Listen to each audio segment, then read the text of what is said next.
Well, a wonderful good morning to you, Grenada, Carriacou, PD, Martinique, the rest of the Eastern Caribbean, to you, wherever you are. It's a glorious Monday morning.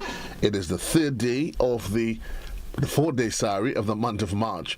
Well, we say when the saints go marching, they really do march. Welcome to the Point. I'm Joseph Cadore, and indeed it's a pleasure being here with you. It's today symbolic in more ways than one. Symbolic, the fact that you're alive, you're up, and you're well, and you're ready for the demands of another day. Symbolic is that this conversation is coming on the heels of our 50th anniversary of independence, where we celebrate 50 years of growth, 50 years of forward progress as a nation. But all of this, of course, doesn't just come on, it didn't happen in isolation. There's also a special group of Grenadians who are celebrating, yes, a 45-year relationship, a relationship that they serve with Cuba.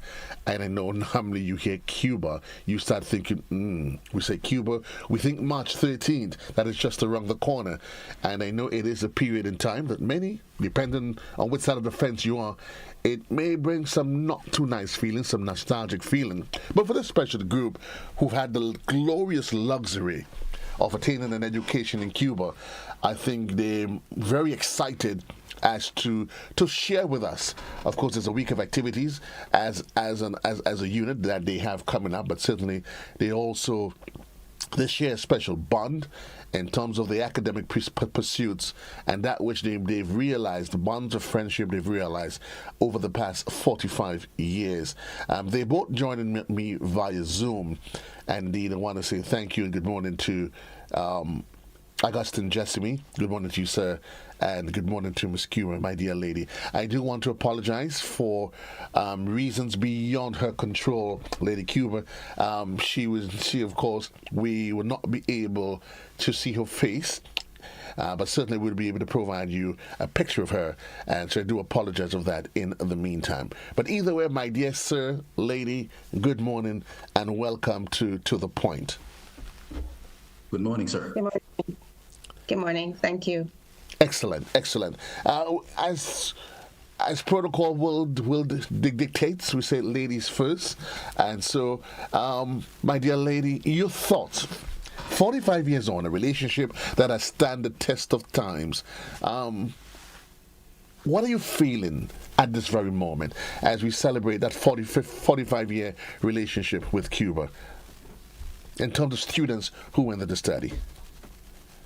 Well, there's a lot of pride. I think I speak for many, if not all of us, when I say there is a lot of pride in calling ourselves students who have graduated from Cuba. We usually call ourselves students, Cubans from another country. So I think there's a lot to be grateful for the revolution, for the Cuban Revolution, in terms of us being able to have attained our education. For some of us, it was the first step in attaining higher education. For many of us, it was the first time away from home. For many of us, it was the opportunity to grow up, to become more independent, to attain another perspective in terms of patriotism, in terms of loyalty to country, in terms of service. And so I think we have learned, I certainly speak for me when I say that I have learned a great deal academically, politically, and socially. And if you may, just share with us your academic background. I attained my first degree in Cuba in psychology from the University Mater Abreu de Las Villas in Santa Clara, Cuba. Excellent. And certainly I'll tease your brain on a few of the things that you've learned as you sat under the feet of your professors there. My dear Mr. Jessamy, your thoughts, 45 years on the relationship? 45 years, the 45 years of the revolution, which also include the relationship with Cuba in terms of their assistance to Grenada. regarding the scholarships that they were able to give us. And so while we are celebrating 45 years of the relationship with Cuba, we also are celebrating 45 years of the March 13th, 1979 revolution. Okay, so these two things are together. Because as a result of the revolution, people like me from working class parents were able to get an opportunity to go study in a tertiary institution of learning. It's interesting. Okay. And what is interesting, very often we tout the relationship, the benefits that we receive from Cuba through education, and yet we try to hide the elements of March 13th, and it's interesting. And you jumped into it. I was trying to guard it as much as possible because I didn't want the conversation to take a different tone. But either way, I mean, really and truly, we can't. Really and truly, we can't. But an element that you brought up there, a child of a working class Grenadian. Mm-hmm. Put this in context for us as to what was obtained back then. The conversation of attaining the university education back then. What obtained back then? That was something that was left for the Mr. So-and-so and not for your everyday working class family, was it? Well, obviously, I mean, I've come across some piece of statistic recently that prior to 1979, prior to the revolution in 1979, I think there's only 3 scholarships that were given to Grenadians to study abroad. And those, as you rightly put it, went to Mr. This and Mr. That, sons and daughters. So that opportunity was beyond the reach of people like me. And many people like me who I studied with in Cuba and so forth, and now in Cuba, other places too. So the revolution opened up opportunities for us. Now, I'm just stating a fact, historical fact, okay? Politics aside. If you can, just share for us your academic background so that we can get an appreciation of that. Okay, so I went to Cuba. I studied in a polytechnic. So I graduated with a technical diploma in veterinary medicine. Came back, I worked with the government a little bit, and I left. I went to the United States. Let's look at the last 45 years. If, as you think about your life as it is now, mm-hmm. if you remove the relation, that Cuba factor, where do you think, can you say categorically that your life would have been turned out the same way, or the Cuban element of it gave you an opportunity to change your life forever? Well, no doubt. I mean, there's absolutely no doubt about that. The Cuban opportunity did change my life and many lives forever. And it keeps doing that right now as our graduates and other professionals, they're contributing to the growth and development of the society as we speak. So there's no doubt about that. Do you think, Lady Cuba, that sufficient is done to hail Miss Cuba? Do you think enough is done to hail and sing the praises of the benefits that we've realized as a country in our relationship with Cuba? Honestly, I think there's a lot more we can do, and let me speak first from the standpoint of our little group here that we have with some of our Cuban graduates. There are many things that we try to do, that we try to engage the public and try to engage prospective students. And I think the negative narrative of Cuba is what usually gets out. We see the benefits, that we have loads of Cuban doctors walking our streets daily, providing amazing healthcare for free from Cuba, and I feel like that is mostly what people recognize Cuba for, if I'm correct, and correct me if I'm wrong. But, I would speak to young people about the benefits of studying in Cuba. because I went to Cuba when I was 22. I was young and I was spoiled. and I would admit this openly in public. And, there were so many things I took for granted. And I said earlier when I was introducing myself that, I think Cuba helped a lot of us to grow. And it helped me definitely to grow up, to appreciate the little things. And I don't think that I wouldn't change that for the world.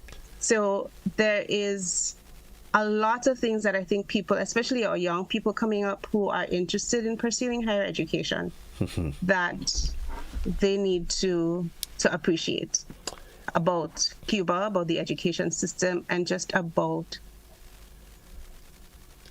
these psychosocial benefits that are obtained when you study there. What was the most shocking reality for you? As a young 22-year-old, leave Grenada, you're spoiled, as you say, and we wouldn't. I'm almost tempted to ask you how spoiled you were, but let's leave it there for now. What was the most shocking reality for you? I think it was just, wow, let me think about that for a minute. I think it was a lot of things. It was the culture. It was the way people lived. There were just things that you hadn't seen, that you weren't used to. You were made to become innovative. You're made to think outside of the box. And I don't want it to sound like, there were periods when it became a bit difficult because sometimes, there was no water for days and things like that. But these things make you appreciate what you have and make you understand the strength that you have within your own self, and how you can get through difficult times and still come out happy and appreciative. I don't know if I got that through. Mr. Jessamy, sentiments that resonates with you?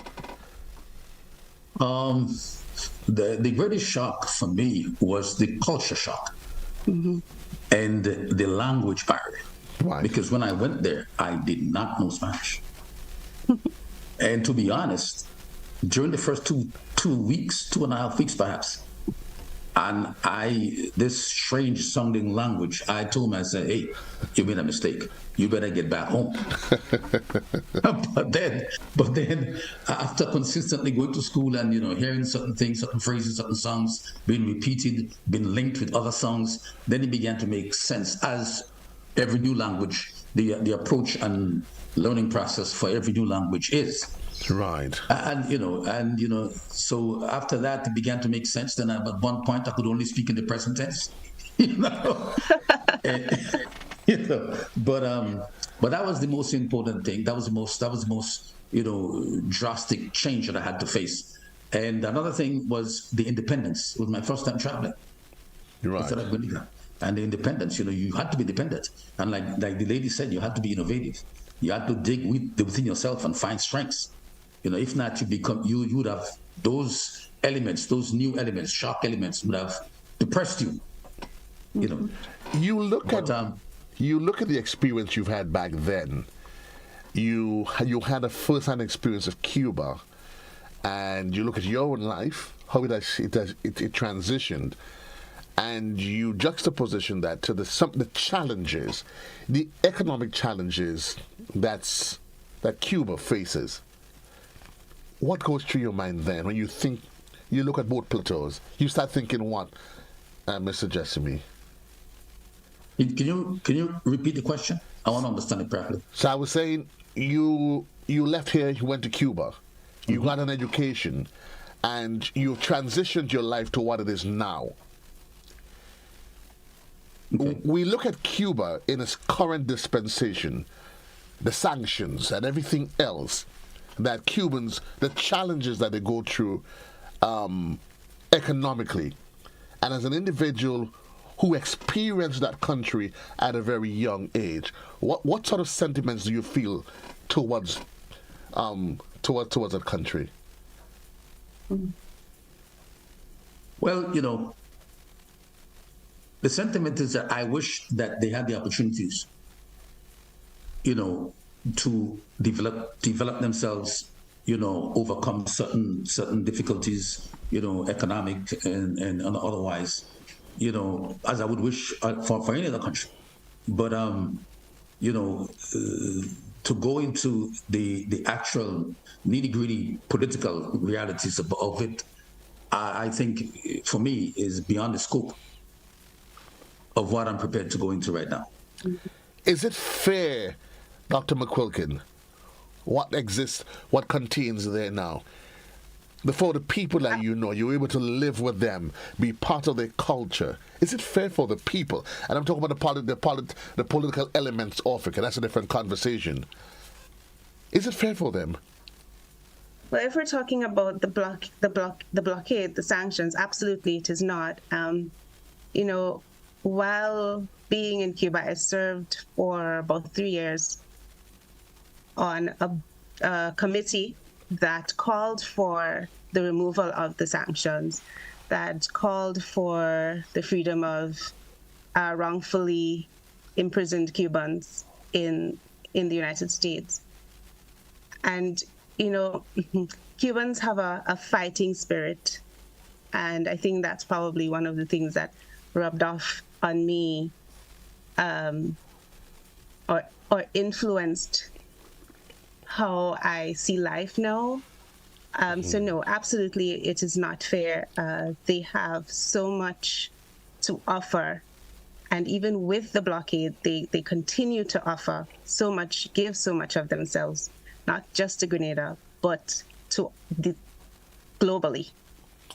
So no, it is not fair. Do you sometimes get the sense that the way people think of Cuba as it is because, strictly in part, to what the Western world, the picture they've painted? Absolutely. I mean, the Western world, the media, they have everything at their disposal to paint the picture that they want to paint. So yes, we see what they want us to see.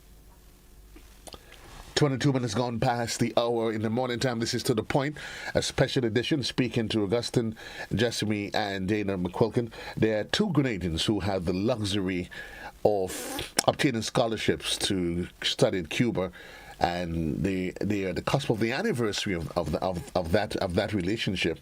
And there's a number of activities that's being held.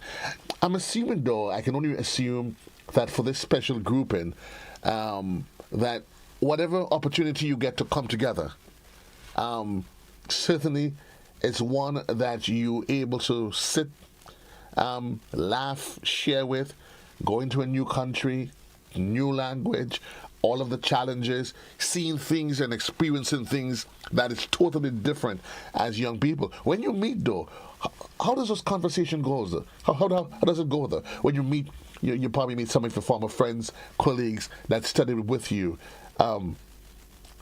Mr. Dr. Jessamy. Oh, well, it's always a happy moment. I mean, because it's a shared lived experience that we have, and it's unique among us. All the challenges we faced the obstacles we were able to overcome. The risk. Because the study environment was rigorous. You couldn't fool around. If you fool around, you would fail. So we all share that, and so when we meet, we talk about the old times, and we reminisce on that shared lived experience. 435-2041, that's the number that's on the inside. We'll take a quick commercial break. When we come back, we'll open up the telephone lines and we delve more into some of the activities that the committee they have as they share as part of that 45-year anniversary of the Cuban Revolution and the opportunities that it offered us as Grenadians. And note I'm saying us, because whatever was obtained back then, we were able to benefit from it just the same. Quick commercial break, and we'll be right back.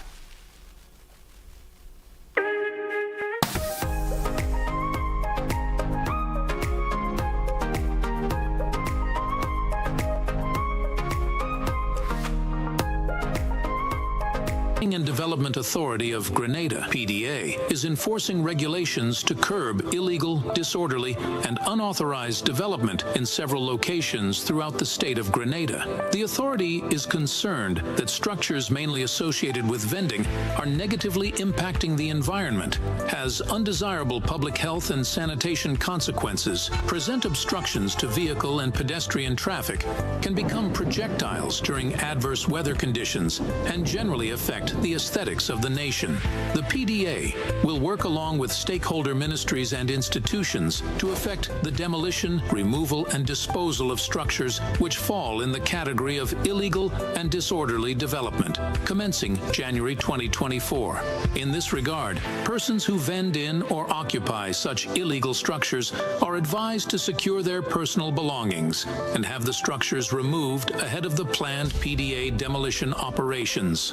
These actions of the PDA have become necessary to safeguard and protect public health and the environment, ensure the safety and well-being of all citizens and visitors, discourage any future disorderly construction, and encourage compliance to regulations pertaining to physical development in the state of Grenada. This is a message from the Planning and Development Authority of Grenada.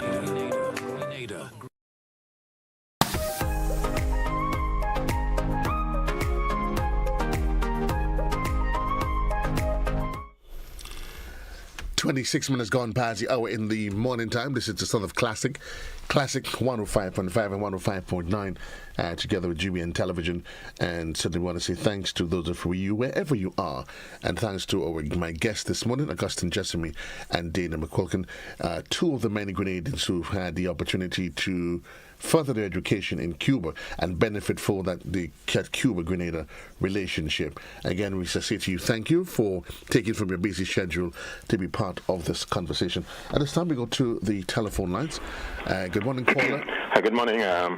Good morning, you're alive. Go ahead. Good morning to you and to your guests. I don't know any of your two guests, but I want to commend them and their accomplishments based on what the little I've heard of them. But, something dawned on me, and eventually it came out. But I was surprised that when you asked them about what struck them, and so that it took so long until Miss McQuilkin, or Mrs., mentioned, how difficult it was for the Cubans, and yes, they found within themselves to share. To me, that was the most significant thing, which I thought they would have seen from the outset. Folks who have so much going against them, and yet they found it within themselves to help others. And to me, that took a little while to come out, but I won't fault them for that. And to me, I think herein lies the problem with even some of our folks who had an opportunity. During that period, many Grenadians, our eyes were opened. Folks who never ever dreamt of getting university degrees and becoming professionals, they had that opportunity.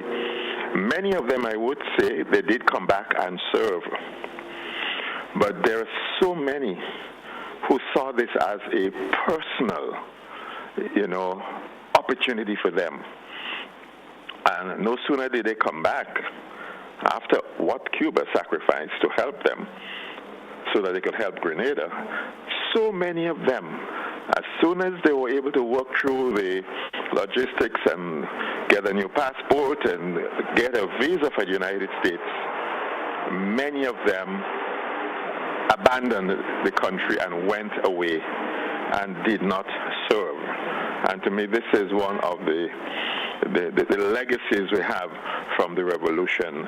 A generation of folks, not all, but sufficient of them who have become very selfish and inward-looking, and they use opportunities for themselves, and they did not really benefit the country as they ought to have. I'm not saying this is true about these two persons here. I don't know them. But this is, the fact it took so long to come out, to me, felt that probably it didn't stand out too much, and probably that's the reason why some folks, when they came back, they didn't feel that zeal to to be more patriotic. That's just my contribution. That's my take on it. Thank you, sir. But congrats to you. 435-2041, that's the number on the inside. For those of you that are just joining me, my guests this morning, Augustine, Jessamy, and Dhana Quilkin, two Grenadians who had the opportunity to study in Cuba and to carve a different path as we continue to grow as a nation. Again, reminder, you can the number we used to on social media. You can be part of the conversation. You can also chime in via WhatsApp, 435-2041. You can feel free to do that, or you can make your contributions via. I just want to make this statement as before I come back to you, to my two guests. Very often, we do not quite understand and appreciate the challenges that people have. And sometimes people make decisions in life, and while we do not quite understand it, we tend to castigate them and relegate them to some form, to a different part of our brain, because how we think. People in life make decisions for varied reasons. The reasons we may never understand, and what to some of us may seem as being ungrateful, because there are loads of Grenadians who live in the diaspora, and they do more for economic growth than a lot of individuals that actually live here. So I just want to say that openly. My dear sir, so we talked about, we shared about the joy and the excitement of when you meet, I know, and you have a number of activities that's coming up. Share with us, if you may, some of those activities and the significance of it. I think it started yesterday. Was your church service you started with? Jessamy? Yes. We had a church service yesterday. Yeah, what are some of those other activities? Today we have our activity here on your platform here, and it's aimed at informing the public of the remaining activities that we have. Tomorrow, we have our parents also on GIS, Spice Morning. Right. That's to provide the public with a list of an information about the other activities that would follow. We also have the parents on GBN, the health program, right, tomorrow. I'll just say a few, and I'll pass it on to Dhana. But let me ask you, Dhana, and either one could answer, though, either yourself or Dhana. But let me get started, Dhana. Dhana, were you, as a student, were you bonded to Grenada? Were you given a scholarship? What was the terms that exist that contained therein? Okay, so let me just start by saying that, well, in my time, there were two types of scholarships. So you either got a CARICOM scholarship or you got a government scholarship. Either scholarship bound you to the country for, I believe, 5 years. Upon return, you were meant to work with the government or you were meant to serve for about 5 years. Right. If my memory serves me right, I believe it was 5 years. Okay. Do you get a sense, though, that many of the students, the persons who benefited from that luxury, that they have paid their dues, and they've helped with the development process, whether directly on Grenadian soil or different parts of the diaspora? Are you satisfied that when you turn, you can see the growth, the advancement, that you can say, thank you, Cuba? Sure. I think, like you said earlier, people make decisions that, for whatever reasons they make the decisions for, and sometimes, and we can't judge them for what they do. However, there are many of our students in the diaspora who, at the drop of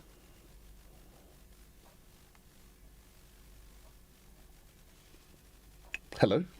We had a big donation going off to Cuba, and there were many students, well, past students, in the diaspora and in Grenada who contributed generously to that cause.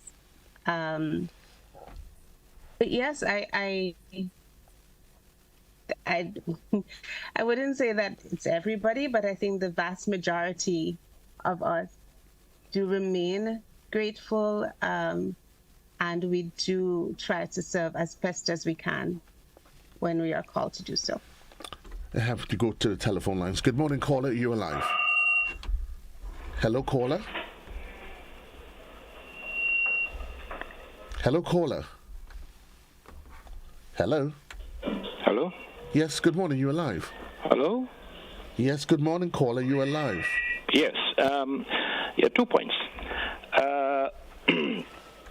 There were Cubans returning from Cuba, properly qualified, and they were unable to obtain jobs in Grenada.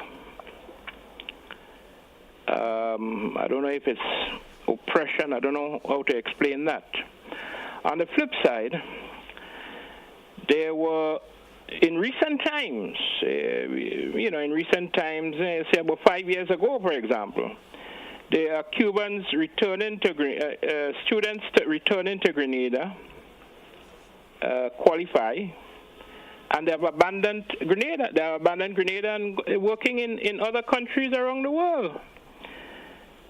So we have to look at what is taking place in terms of contribution to our country.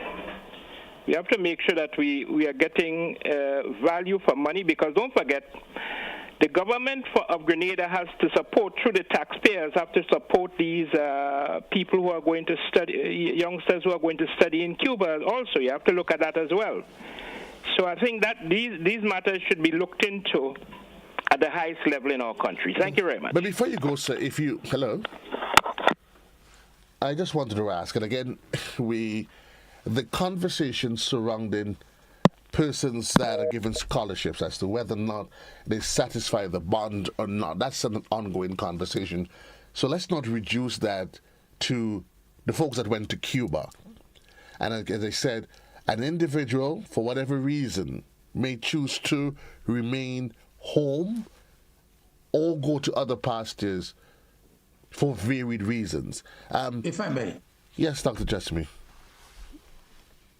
So let me just give some context to the situation here. And here's an example.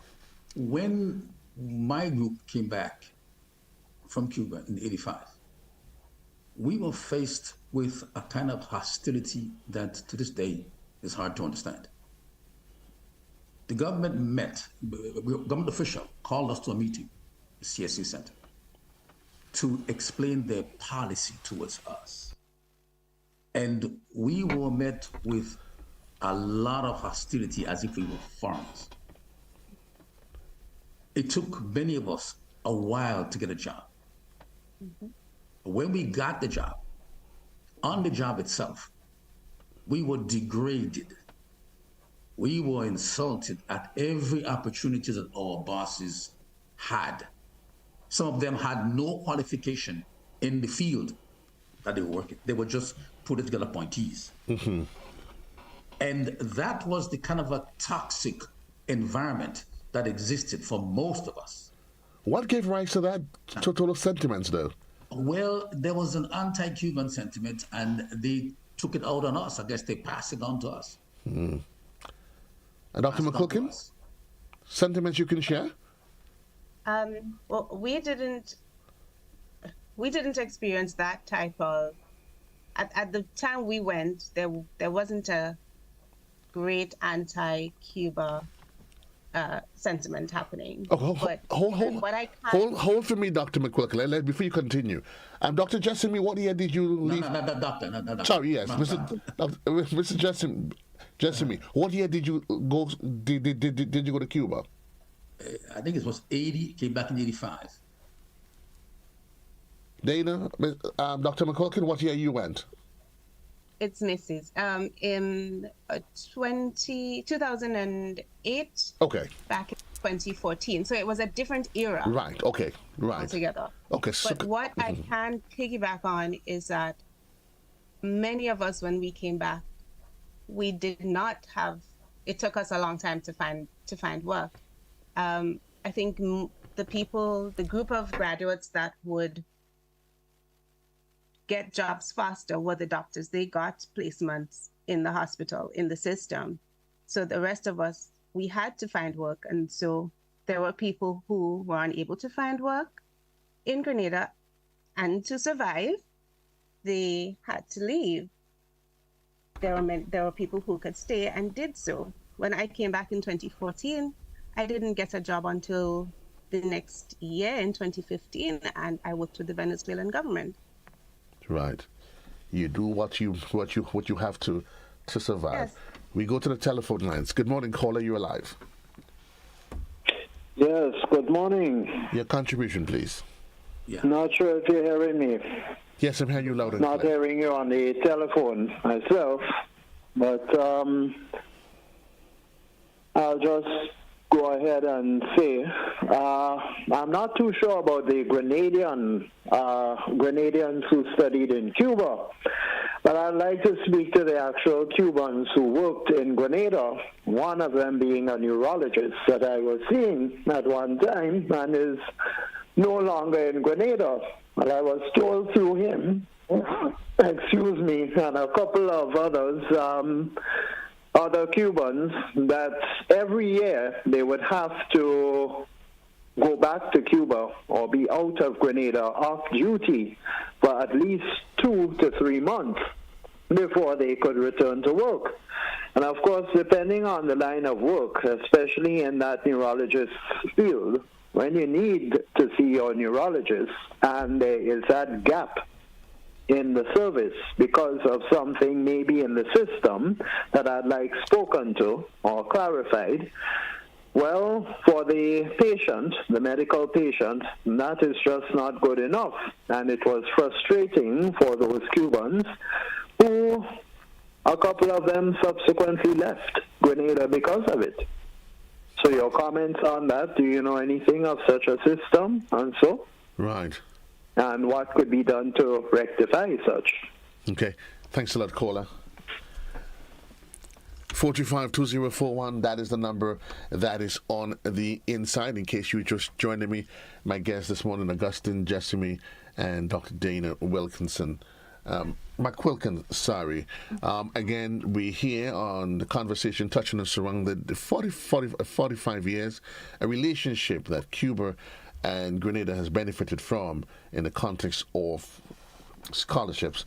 We go back to the telephone lines. Good morning, caller. You are live. Good morning, caller. You are live. Hello, caller. Hello. 425-2041, that is the number that is on the inside.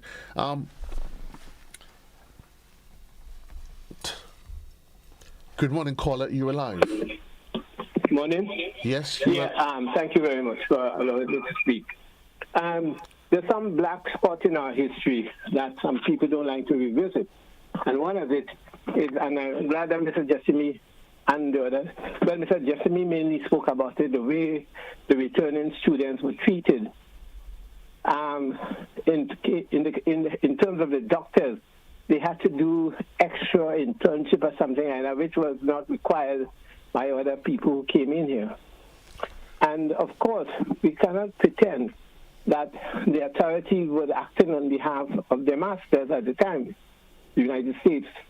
So there's another part of it, and I want to ask Mr. Jessamy on that.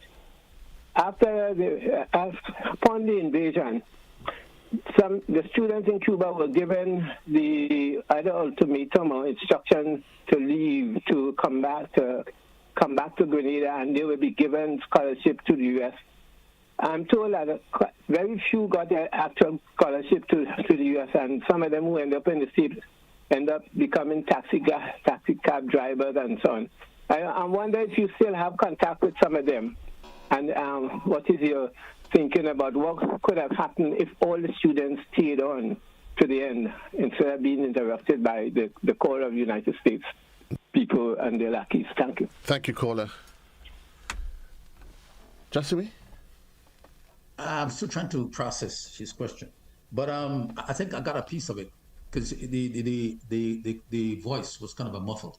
But anyway, what he said is true actually, because after the invasion, of course, we were told that we had the opportunity to come back if we wanted to, and a lot of students decided to come back, and they were promised that it would be sent to other countries and given other scholarships.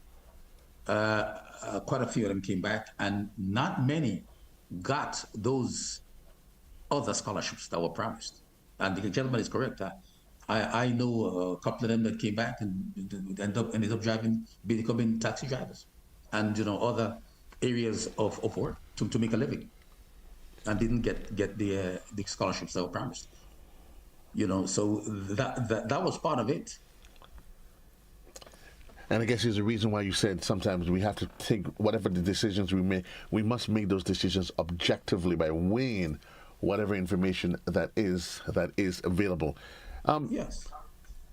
Dhana, let me ask you, as a young person, as you celebrate, you look back now at the opportunities that were made available to you. If you look at it, what would you say to a young person who's still trying to battle in their heads what their next move should be? You went at the age of 22 within a different timeline to Jessamy, but what would you say? What word of encouragement would you give to a young person? So a young person who is interested in pursuing higher education or pursuing higher education in Cuba? Well, Cuba or anywhere else, but they're interested in pursuing higher education. Well, my first advice is always to follow your passions. There's no point in studying just to study. So make sure that it is something that you love. Make sure that it is something that you want to wake up and do every day, because if it seems to be a chore, it's no fun. You're not going to want to do it, and you're not going to do well. If you are pursuing higher education, is a big chapter, a big new chapter, and you have to make sure that you're doing it for you, because many young people pursue higher education for their parents. Right. So, and like I said, it's a big decision. It's a lot of work. And so just also make sure to enjoy every aspect of it, not just the studies, but if it is that you travel, enjoy university life, whether you stay here or you go abroad. But also, professionally, because I work in accreditation, make sure that the school you're going to is legitimate. So that's my first piece of advice. So enjoy everything about that period of your life. I think that's one of my regrets, because I studied my first degree, like I said, in Cuba. And I think I spent, Mr. Jessamy said, if you fool around, you will fail. And so I think I had that at the back of my mind. And so there are lots of social opportunities that I missed out on. I missed out a lot on the traveling. I really got to see most of Cuba at the end of my time. And That's one of the things that I regret. So manage your time well so that you can fit things in, that you make sure you have a good balance. And so that at the end of it, you leave the place with a holistic appreciation for where you would have lived for that period of time. So you would have done well, and you would have experienced a culture, a people, and you would have formed a community. Going back to Cuba now, I have people I can call family, Right. And I think a lot of us have our Cuban tias and our Cuban mamas and all of these people we can go back to Cuba, and we can go back to them, so just make sure that you leave there with having cultivated a sense of community, and that you have no regrets, that you made the most of it. If you were given a chance to go back now to effect change, you pick the arena. What arena would you pick? You're leaving Grenada to go to Cuba to give back in some way, form, or fashion. What would be that arena that you would want to affect some change? Oh, I'll make Mr. Jessamy take that, and then because I need to think about it. That's a loaded question. Jessamy, from back then, the 80s to now, you get a chance to head back to effect some change. To be able to come back qualified and effect change in Grenada? In Cuba, talking about Cuba. In Cuba. So you're now a professional. You studied there. You get a chance to go back 20, 30 years, 45 years later to effect change in Cuba. In Cuba? Yes. If you got a chance, what would you do? What area would you want to consider? And to somebody to be able to effect change in Cuba, I think they'll have to be a Cuban, born and raised there, understand all the complexities of the society, and having a history, a lived experience, a history of being in the society. So, and none of these I have. So it'll be next to impossible to answer a question like that. But you certainly, if you get an opportunity, directly or indirectly, to say to people that the perceived notion that the world has painted of Cuba, the things. I had a conversation with a gentleman, Cuban born, as he's living in Grenada now, and he shared certain things with me just a couple of weeks ago, and I was totally astounded. I was like, wow. Because listening to him give his talk about life in Cuba, and that which you hear, it is two contrasting details. It's two contrasting details. So if you get a chance to talk to Grenadians about Cuba, and to change the way that Grenadians or other persons perceive life to be in Cuba, what would you say to them? Well, I think it is understood worldwide that the biggest problem that the Cubans have right now is the embargo. That's the biggest one. But, and also too, the Cuban people are warm, very warm. My experience with Cuban people, I've interacted with them. I've gone home with friends. I've spent weekends with them. They're very warm. They're very friendly. Very giving. The little that they have. So to me, they're great people. But the biggest problem, the economic problem, stems from the embargo, the economic embargo. But what else can I say? It's difficult to articulate a serious answer for you because I'm kind of my lived experience doesn't really connect me to that reality too much. Okay. If I can just piggyback on that, we studied in Cuba, and so we were given a lot of the same sort of privileges as Cuban students. But at the end of the day, the reality is that we are not Cuban. We were passing through. And yeah. I've had endless conversations with Cuban friends of mine while I was there. And our reality, or rather, my reality was not their reality. So while I came from a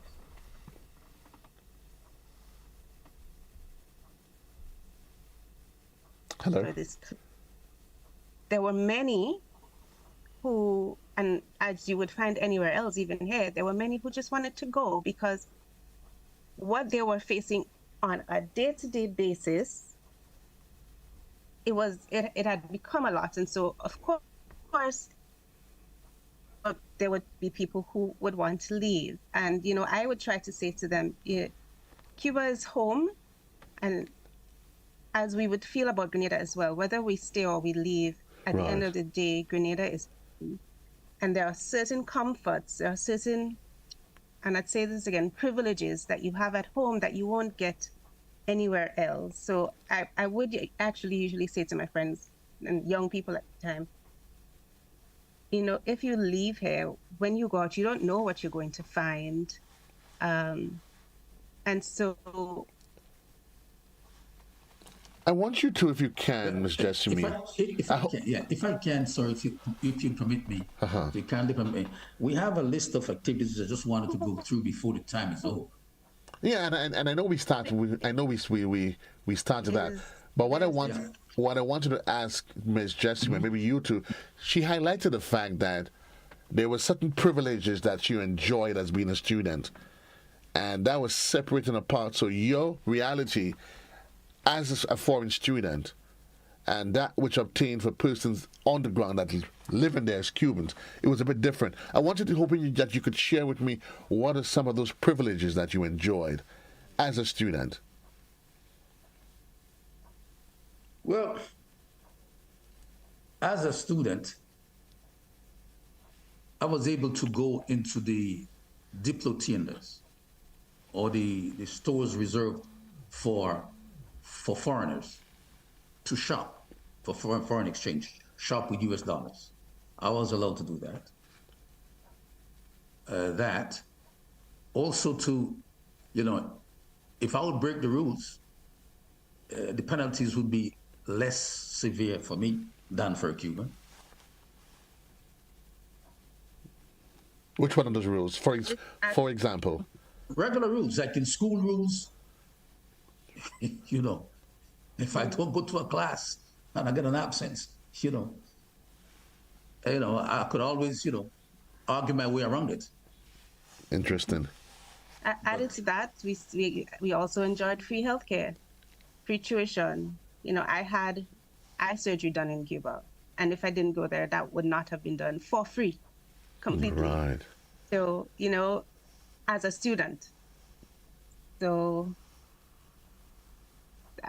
among the benefits, free healthcare and tuition is part of it. We also got a stipend like the Cuban students did as well. Interesting. I mean, we're having this conversation, and there's so much that is coming. So much that is coming to bear. Mr. Jessamy, you wanted to highlight some of the different activities. I know you're on today. You'll be on GBN's platform again on to the point, and some other other media outlets. Other people will be there. I personally won't be there, but other people will be there representing. So I got to the 6th, Wednesday the 6th. So Wednesday the 6th, we have an appearance on You Decide, program You Decide. The topic, the Huddersfield Revolution Contribute to Grenada's Socio-Economic Formation. On Thursday the 7th, we have the National Dental Clinic Activity, Cuban Traits. We call it 45 Smiles, and it will be at the office of Dr. Julie Dubois, who's also a Cuban graduate, doing a great job, contributing to this country in a major way. A salute to her. We also have on Friday 8th women's program, celebrating International Women's Day. Yes, so the activity for that would be, sorry to cut you off, Mr. Jessamy. So the activity for that would be videos by particular members of the group and other members of society. The theme for this year's celebration is Inspire Inclusion, and among one of our guests is a woman who is in what we would call a non-traditional field. So where you wouldn't typically find a woman, or so in agriculture, a leader in the agricultural field. And we also have a health fair that will be at the St. George's Baptist Church. You may have heard it being advertised. Yes. One sec. So it's at the St. George's Baptist Church as well as the Guelph Polyclinic on the 7th, 8th, 9th, and 11th of March from 9 a.m. to 5 p.m. Okay. Also on our agenda is a Cuban evening. This was supposed to happen within the week, but we have had to move it to April 7th. Okay. Jessamy? Yeah. Dhana, you could continue mentioning the rest, Jenna. You have a list? Sure. Go ahead. Sure. On the 10th, we have an appearance on the Bob Report. The topic that will be discussed is how the revolution contributes towards Grenada's socioeconomic formation. And on the 11th, we have another appearance on Beyond the Headlines. And the topic would be again, the same. How does the revolution contribute to Grenada's socioeconomic formation? And on Wednesday the 13th, appearance on Beyond the Headlines with Dr. Angus Martin, the director of the National Museum. And I'm also seeing, well, yes, there's the event that's on April 7th, the Cuban evening. April 7th. Yes. So it's quite a busy schedule that you have, and certainly for us here at the GBN, we get an opportunity to interact with the team. It may not necessarily be with the two of you, but certainly I'm going to give you an opportunity as you get ready to wrap to just give your last sentiments regarding our discussion this morning. Dhana, ladies first. Sure. I just wanted to just reiterate that the pride that I feel for being we say Cuban graduate, and I think we all know what we mean. Not that we're Cubans, but we are Cubans from another country. Yes, I wanted to reiterate the pride that I feel for being a graduate from Cuba. My commitment to continue to serving the people of Grenada, to continue to serve Cuba however I may, and to encourage Grenadians and prospective students to pursue higher education in Cuba. It would be an opportunity like no other. And thank you for having me on this program. You're welcome. Jessamy, your final thoughts? Okay. So first of all, I want to thank you for having me on the program, as the lady just expressed. And I just want to express my profound gratitude to the Grenada Revolution of 1979 and to the Cuban people, Cuban people and the Cuban Revolution for giving us the opportunity to achieve that particular goal in our lives. And to the Cuban people, especially for the warmth, the love, and the acceptance of us as foreigners, and encourage young Grenadians to embark upon that journey also, and enable themselves to be able at some point to come back and make a contribution to the forward movement of Grenada. Indeed, I think ultimately it's about making that contribution to Grenada's progress, whether and wherever you are, the contribution is felt, whether here at home or across in the region or in other parts of the diaspora. We say thanks to you both, and thanks to, of course, we extend a heartfelt thanks to the government and people of Cuba for certainly the open arms in which they extend such great courtesies, not just to Grenada, but even philanthropically. If there's a need, the Cubans, they stand ready to assist. Well, thank you, sir. Thank you, lady, for being part of today's conversation. To all of our viewers and our listeners, indeed, it was a pleasure being here with you. I'll be back with you tomorrow when we do this all over again from 6:30 in the morning. Until then, JC loves you. Have yourself a really great one. Until.